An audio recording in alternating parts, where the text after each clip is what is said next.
ধনশিৰি শিশু বিকাশ মঞ্চৰ জৰিয়তে আমাৰ বৰচাপৰি এলেকাত ৰাইজৰ সহযোগিতাত আমাৰ 31 মাৰ্চৰ যি কাৰ্যসূচী শিশুসকলৰ কাৰণে নানা প্ৰতিযোগিতা, এই প্ৰতিযোগিতাসমূহত শিশু মঞ্চৰ বিষয়ববীয়াসকলে ইতিমধ্যে সম্পূৰ্ণ সহযোগিতা আগবঢ়াইছে। বিশেষকৈ আমি দেখি আছোঁ যে আমাৰ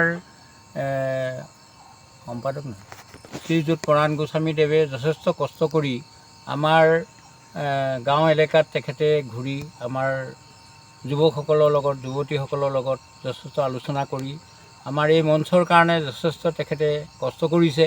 আমি তেখেতলৈ বহুত বহুত শুভেচ্ছা জ্ঞাপন কৰিছোঁ। আৰু এই বৰচাপৰি জনকল্যাণ ভৱনতে নানা প্ৰতিযোগিতা আৰম্ভ হৈছে। যোৱা 24 তাৰিখৰ পৰা ঢোল বাদন বিহু নৃত্য অন্যান্যকে ধৰি 30 তাৰিখলৈকে ইতিমধ্যে কাৰ্যসূচী তেওঁলোকে যি কৰ্মশালা কৰিছে, আমি তাতো তেখেতসকলক ধন্যবাদ জ্ঞাপন কৰিছোঁ।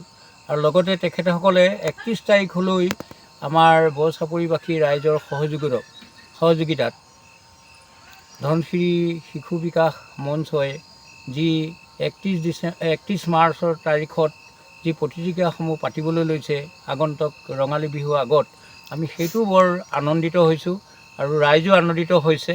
তথাপি আমাৰ ইয়াত বহুতখিনি কৰ্ম চলি আছিলে, ভাগত চলি আছিলে বাৰমুখীয়া নামঘৰত এসপ্তাহ, তাৰপিছতে বৰ নামঘৰ পাজনতো ইতিমধ্যে কাৰ্যসূচী চলি আছে।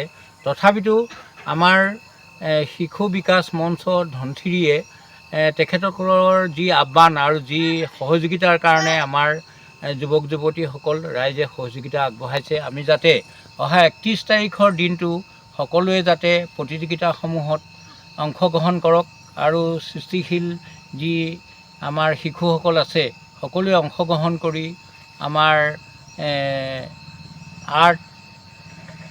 আৰ্ট আছে, বিহুগীত, অন্যান্য কুইজ, এনেকুৱা কবিতা আবৃত্তি, মৌ কুঁৱৰী, সৰু বিহুৱতী, এনেকৈ ধৰণে কম্পিটিশ্যনবিলাক বা প্ৰতিযোগিতাবিলাক আছে। সকলোৱে যাতে আমাৰ 31 তাৰিখে যোগদান কৰক আৰু শিশুসকলৰ ভৱিষ্যত বিকাশৰ সাধনৰ কাৰণে এই মঞ্চটোৱে আগবঢ়াইছে যি ধনশিৰি শিশু বিকাশ মঞ্চ। আমি এই ধনশিৰিৰ লগতে শিশু বিকাশ চৰাই যি সহযোগিতা আগবঢ়াইছে আৰু সহযোগিতাৰ সম্পূৰ্ণ কামখিনি কৰিবলৈ লৈছে, তেখেতসকললৈ আমি ধন্যবাদ জ্ঞাপন কৰিছোঁ। লগতে জনকল্যাণবাসী ওচৰে পাঁজৰে সকলো ফালৰ পৰা তেখেতসকললৈ আমি ধন্যবাদ জ্ঞাপন কৰিছোঁ। আৰু যাতে অনুষ্ঠানটো ৰঙালী বিহু আগে 31 মাৰ্চত সুন্দৰভাৱে হয়, আমি সকলোলৈকে আমি বিষয়ববীয়া ধনশিৰি সমন্বয় মঞ্চক আমি কৃতজ্ঞতা জ্ঞাপন কৰোঁ।